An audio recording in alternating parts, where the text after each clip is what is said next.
Let's take a look at some of your thoughts on Blair's story from last night. It focused on a new overdose response team pilot program that starts later this month.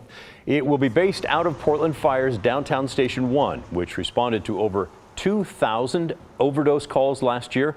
Across Portland, fire crews showed up to more than 7,000 overdose calls. That averages about 19 every single day. Well, here's how the pilot program will work. Instead of sending 4 firefighters in a big truck, only an EMT and a paramedic will respond. That'll leave the other crews to respond to things like, well, fires. The 6-month pilot program will run from 8 a.m. to 6 p.m. Monday through Thursday. If all goes well, it could expand to a 24/7 type effort. We also mentioned that currently when someone is saved from an overdose, that person is allowed to refuse any other treatment. Many of you wrote to us about that with differing thoughts. Steve told us, how is it that someone clearly strung out on hard drugs can be deemed capable of making a rational decision on their health?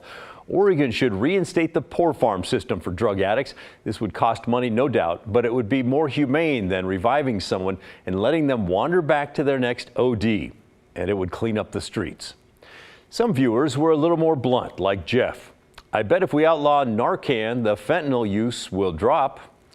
And Gina chimed in, I don't understand how we've gotten to a point where it is acceptable to continue to enable people to take drugs by providing Narcan. Providing and administering Narcan should be an attempt to rehabilitate people rather than a coping and encouragement mechanism. We also heard from several viewers who asked the same question as Peter. Last night's piece on the fire department's new drug response team made no mention of Portland street response. As I understand it, PSR is also overseen by the fire department. What's the current status of PSR? Has it been dismantled by the commissioner in charge of the fire department? If not, what's the relationship between PSR and this new unit? Thanks, Peter. Just to clarify, Portland Street Response is focused on helping homeless folks and people with mental illness. The Fire Bureau group is only handling overdoses, although, of course, you could imagine how the two might overlap each other. So we took those questions straight to the Portland Fire, as well as Commissioner Renee Gonzalez, who currently oversees the Fire Bureau. Here's what the fire department told us. PSR and Chat, that's what they're calling the overdose team, are both housed within our community health section within Portland Fire and Rescue. The alternative overdose response team operating from Chat 1, focusing on the downtown core, will not affect Portland Street Response.